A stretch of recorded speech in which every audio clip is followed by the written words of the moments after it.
Hai, saya Amir dari Kawan Coding dan di video kali ini kita mau bahas tentang Laravel Blueprint. Ini produknya Laravel Shift ya. Nah, apa Laravel Blueprint itu ya? Ini kalau kita lihat pada websitenya itu adalah code generation for Laravel developer. Jadi ini akan membantu kita buat bikin kode yang bisa di-generate ya. Jadi ini lebih mempercepat kita kalau mau start project. Nah, biar nggak lama, di sini kita mau buat satu project baru nih, sites tutorial ya. Nah, di sini kita mau coba blueprint, Laravel new blueprint ya. Di sini saya mau project blueprint dan di sini starter kitnya nggak pakai ya, PHP unit atau PES PHP unit aja. Would you like to initialize Git repository? No. Jadi di sini kita mau nyoba blueprint ya. Jadi kita install dulu Laravelnya tentu. Terus untuk blueprintnya kita langsung ke get started. Nah, untuk instalasinya kita bisa pakai composer require dev Laravel Shift blueprint ini ya. Nah, ini kita pakai sebagai dev dependency ya, karena ya nanti di production ini nggak dibutuhkan gitu ya, cuma dibutuhkan di development aja nantinya. Oke, kita pakai MySQL. Nah, sudah selesai, kita cd blueprint, kemudian kita buka di Visual Studio Code. Oke, sudah terbuka. Terus di sini kita gedein, kita jalankan migration-nya terlebih dulu, PHP Artisan migrate. Oke. Kita belum punya database, kita buat. Yes, kita clear. Nah, kemudian kita require atau install Laravel Shift-nya dulu, atau Laravel Shift blueprint-nya.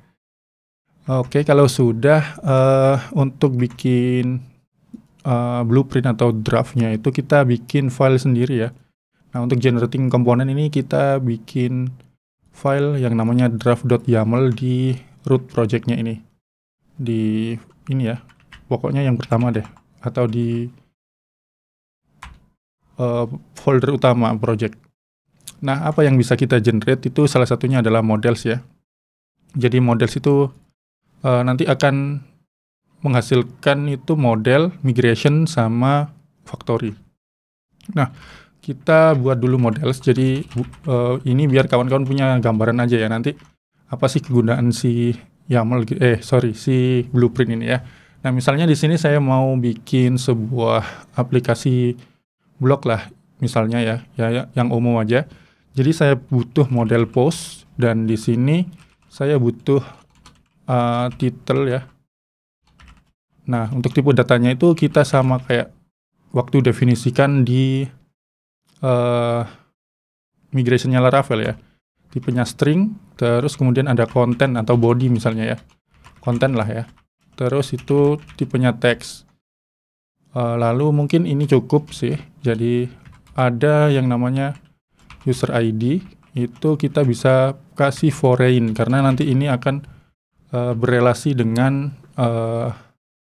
user ya, atau dengan model user.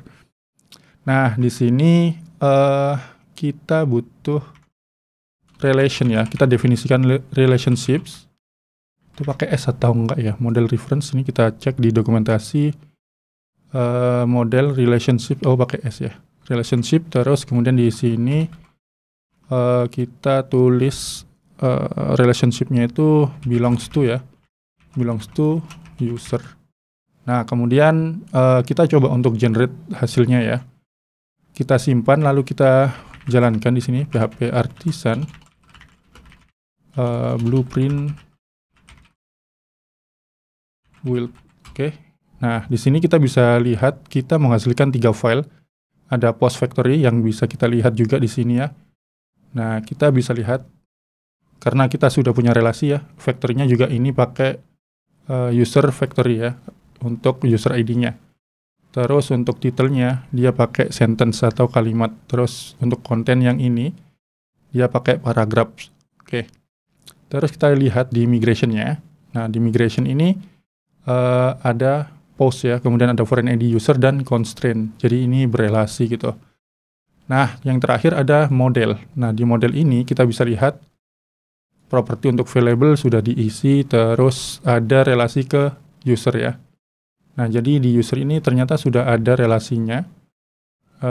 Kayaknya ke double deh ini. Kalau pakai foreign mungkin udah nggak perlu didefinisikan ya relasinya ya. Jadi ini kita bisa hapus. Kita coba untuk hapus dulu PHP Artisan Blueprint Erase ya. Jadi kita hapus dulu. Oke, terhapus semua file-filenya. Kita coba lihat kalau tanpa kita definisikan relationship-nya, kalau kita build hasilnya gimana untuk modelnya ya. Oke, ternyata otomatis ada ya kalau kita sudah definisikan foreign pada kolom tabelnya. Oke, berikutnya kita akan definisikan di draft YAML lagi. Ini model keduanya. Model keduanya adalah comment, di mana comment ini menyimpan komentar untuk post ya. Jadi yang kita butuhkan tentu aja user ID, siapa usernya yang comment, itu pakai foreign juga. Terus ada post ID, ini kita definisikan juga pakai foreign. Terus ya isi kontennya ya, atau konten dari komentarnya itu kita pakai teks seperti ini. Nah, cukup seperti ini, kemudian kita jalankan PHP Artisan Blueprint Erase. Oke. Kemudian kita jalankan lagi PHP Artisan Blueprint Build. Belum tersimpan. Oke, kita erase dulu, terus kita build lagi. Nah, di sini kita sudah lihat ada comment factory, yang dimana dia pakai post juga di sini untuk factory-nya ya. Ini bisa istilahnya bisa di setting sendiri lah. Terus comment kita sudah lihat di sini juga untuk post, untuk modelnya ada relasi ke user dan ada relasi ke post seperti itu.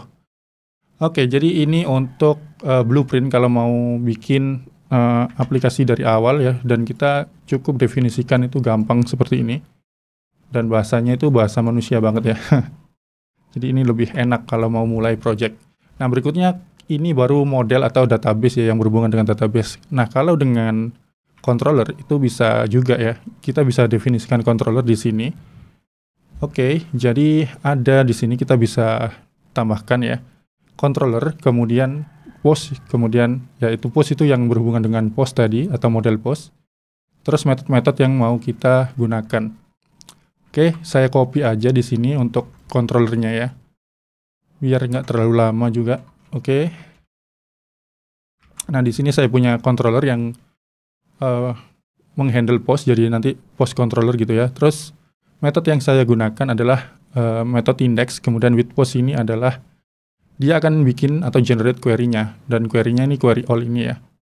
Nah, kemudian create itu akan merender tampilan halaman create ya di folder post seperti itu. Terus di sini store-nya itu kita validate title dan content. Kemudian kita save post dan di redirect ke post index. Oke, kita coba sekarang blueprint erase lagi ya. Kita hapus dulu blueprint-nya. Lalu kita build ulang lagi blueprint-nya. Nah, di sini kita bisa lihat blueprint sudah generating controller, store request, kemudian file-file view-nya ya. Tapi untuk file view-nya itu dia cuman ini ya, kayak file kosongan gitu ya. Jadi dia cuma bikinin filenya. Cuman di controller ini sudah ada seperti ini. Ini bahkan udah ditulisin tesnya sama si blueprint. Oke, controllernya ini bukan tes ya, tapi mana nih controllernya? Oke, kok masuk tes? Oh, ini post controller di atas sendiri ya. Nah, jadi di post controller itu ada metode seperti ini nih. Metodenya index tadi ya, sesuai keinginan kita ada metode index. Kemudian ada postnya itu query-nya untuk ambil semua data post, kemudian dikirim ke view post index ini sebagai variabel post dengan S itu ya. Terus untuk create itu kita juga tadi sudah definisikan pada draft YAML-nya itu untuk render create ya, untuk halaman create post.create, dan di sini masih kosongan ya, tinggal kita isi untuk view-nya.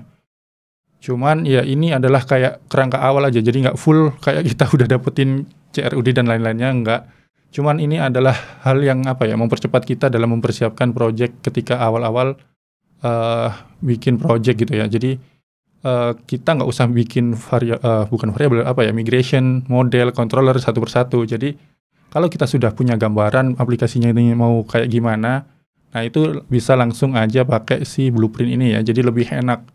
Nanti kita tinggal sesuaikan. Nah, kayak store ini kita sudah dibuatkan juga untuk class request tersendiri atau form request sendiri ya. Nah, di sini ada fieldnya atau fieldnya title, content, dan validationnya itu required dan bentuknya adalah string.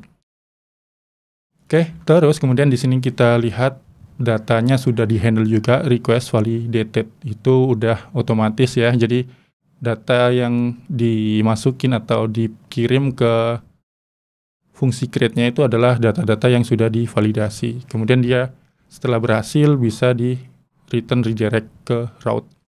Nah, ada juga shorthand untuk bikin controller ini ya. Kita masuk ke bagian defining controller, kemudian shorthand. Jadi kita nggak perlu definisikan sepanjang itu kalau kita mau pakai resource controller ya. Jadi kita balik ke draft YAML-nya. Oke, controller post, dan di sini kita tinggal kasih resource gini aja. Kalau sudah, kita tinggal jalanin lagi ya. Oke, post, kemudian resource. Ini harusnya di bawah. Kok ke atas? Ini formatternya ya. Kita coba PHP Artisan blueprint erase ya. Oke. Nah, sudah, kemudian kita jalankan blueprint build. Gagal. Oke, di sini harusnya kok ke format ya. Resource-nya ke format post resource. Kita matiin. Bentar, saya coba matikan format on shift-nya. Format on save. Oke, di sini saya matikan dulu. Draft YAML kita coba simpan. Nah, udah nggak ke format. Kita coba build lagi ya. PHP Artisan blueprint build. Nah, sekarang sudah berhasil. Oke, kita lihat kalau kita pakai resource di sini, maka controller yang kita punya itu ada semua metode yang termasuk resource controller gitu ya. Ada index dan lain-lain ya. Create, store, show, edit, update, destroy. Jadi semudah itu dan secepat itu kalau kita bikin aplikasi awalnya dan kita mulai dengan blueprint ini ya. Nah, untuk yang lain-lainnya itu bisa dikonfigurasi di sini, misalnya stubs-nya ya, misalnya nggak mau pakai kayak misalnya komentarnya dihilangin ketika generate model atau controller, itu bisa juga di sini. Nah, seperti itu ya. Jadi yang terpenting sih di bagian model sih kalau saya ya. Kalau controller anggaplah bonus ya, karena dia itu ya asumsinya pakai bleed. Nah, misal kita pakai live wire, pakai inersia, mungkin yang bagian controller ini kurang kurang cocok lah ya. Lebih cocok untuk yang model ini bisa digunakan di semua project Laravel, mau pakai stack inersia, mau pakai live wire, mau pakai bleed, itu bisa. Oke, mungkin itu aja info tentang Laravel Blueprint atau review tentang Laravel Blueprint. Kita bahas topik-topik Laravel lainnya yang menarik di video lainnya.